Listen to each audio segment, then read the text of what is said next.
In that time, I thought I was looking for more answers to figure out my issues. Now I see that what I was looking for was for meaning.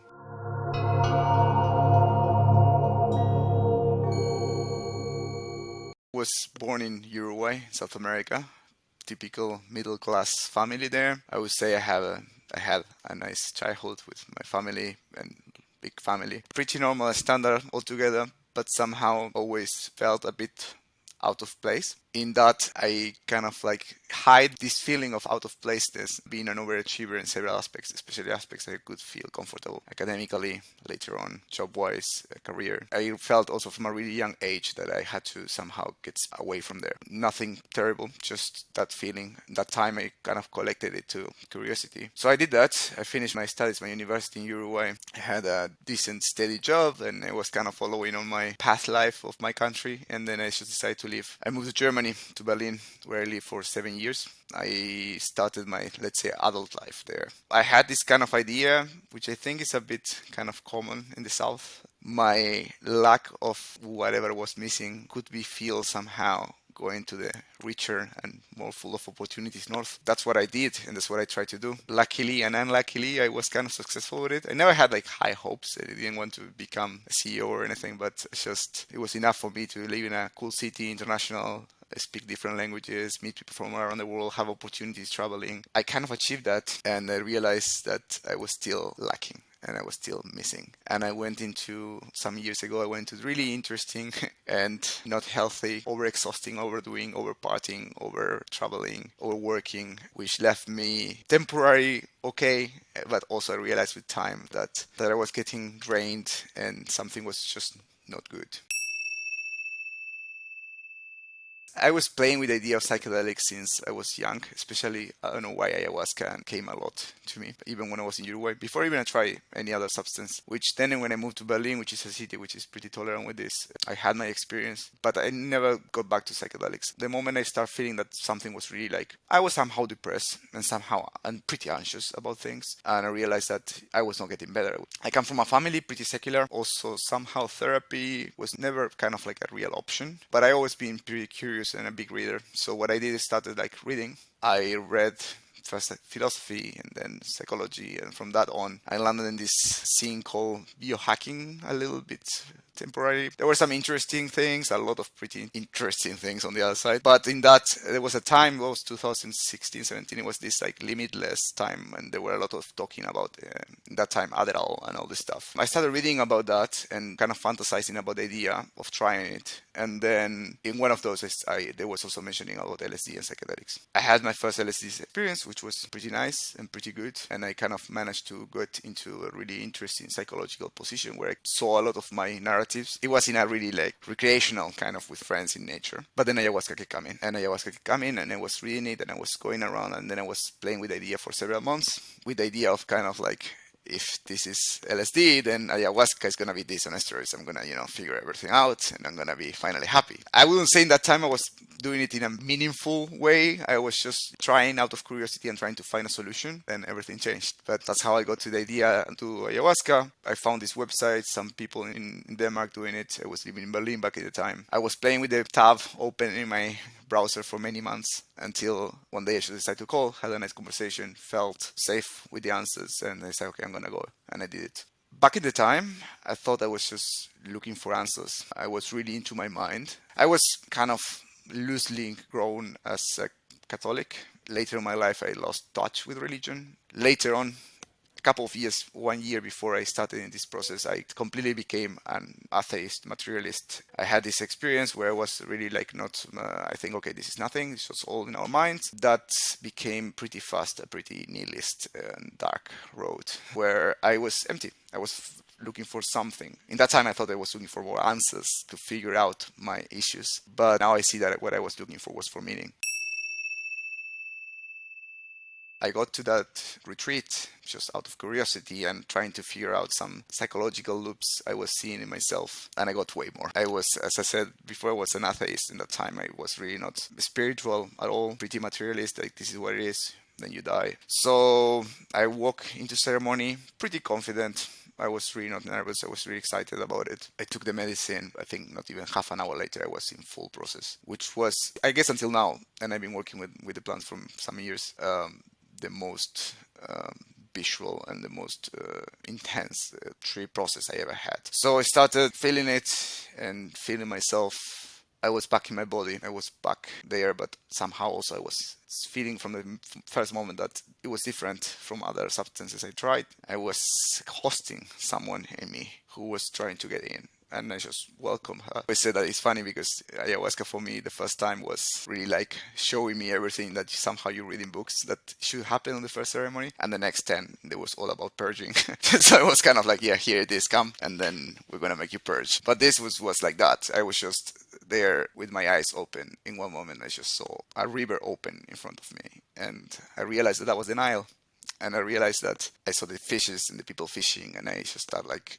freaking out because I was like witnessing the birth of civilization. In that moment, I was in a house, country house in Denmark, North Europe, and that all became white marble. And the guide, who was a Danish white guy, just became completely pitch black and dressed in white, and he became a priest. And there were people coming to offer tribute to him, which were not there. So I was started like, wait, I'm like mixing two things. I was really conscious about the whole thing. It was more like an spectator at that moment of the experience, which later on became more vivid. The next thing I know I was lying down and I started touching my face and trying to experiment, and I started feeling that my beard was turning into dust. My face was filled with holes and I was just decomposing. In that moment I got out of my body and I saw myself dead, buried and decomposing. That was the first time that ayahuasca, which presented herself as a blue woman, came to me and started talking, asking me, what do you think? What do you feel? And I was like, well, I mean, I know I'm not dying right now. I'm just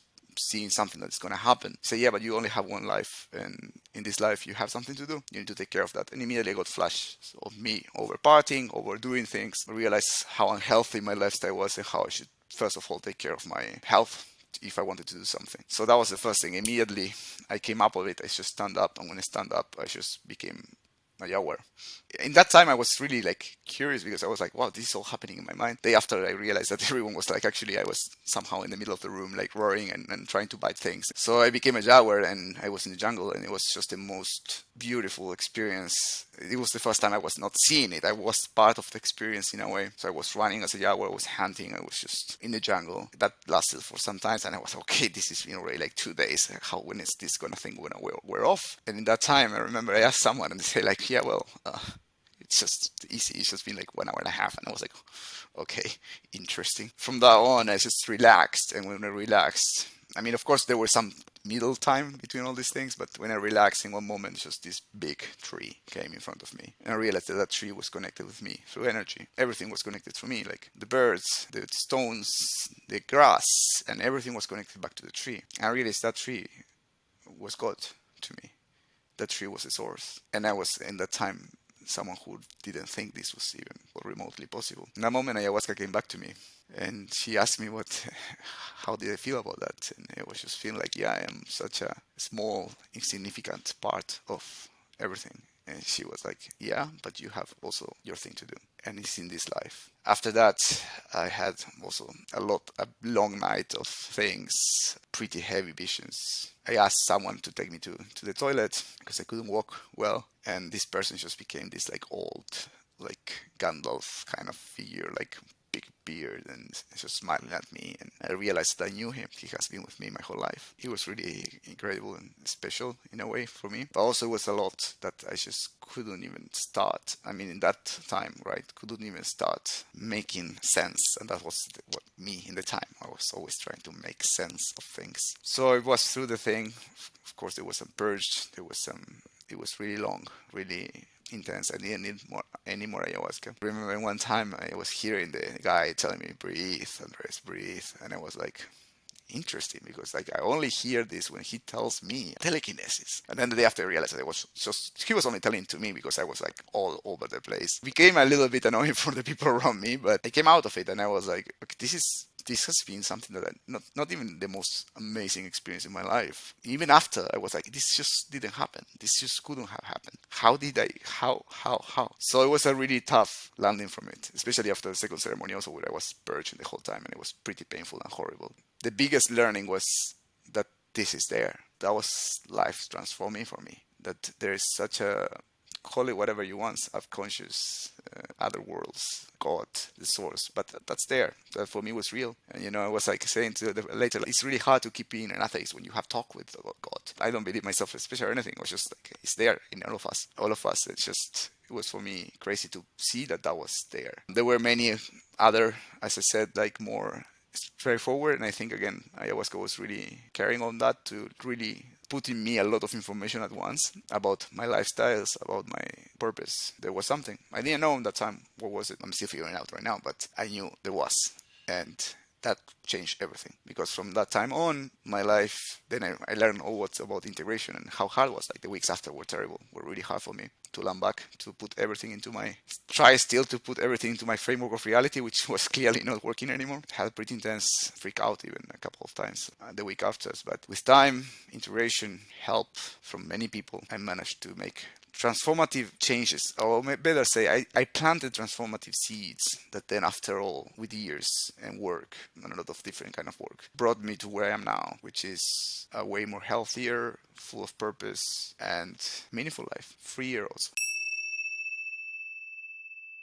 I didn't even know the integration was something. This retreat was good in the way that at least they were sending some emails to follow up with some activities and grounding exercises and stuff, and everyone was available for call, but still, like, I was really freaking out. Like, my process continued for days after.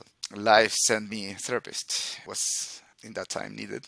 A friend of mine came to see me after many months without seeing and said, like, hey, I'm just coming from my therapist around the corner. And she was great. And she also had knowledge about this. So we worked through together, and I worked with her for a year and a half, integrating this and my following experiences. And then I realized the importance of this, that you get, there's something, I'm quoting someone, I didn't come up with this, but it's like the plants just put seeds on you. Then what you do with them is the real change or not. So I realized that I took more space from the things. I did a second retreat, and then I started working with mushrooms, but always trying to keep space. And then times I have used, and then they hit me back. I learned a lot about integration. I did workshops and therapy.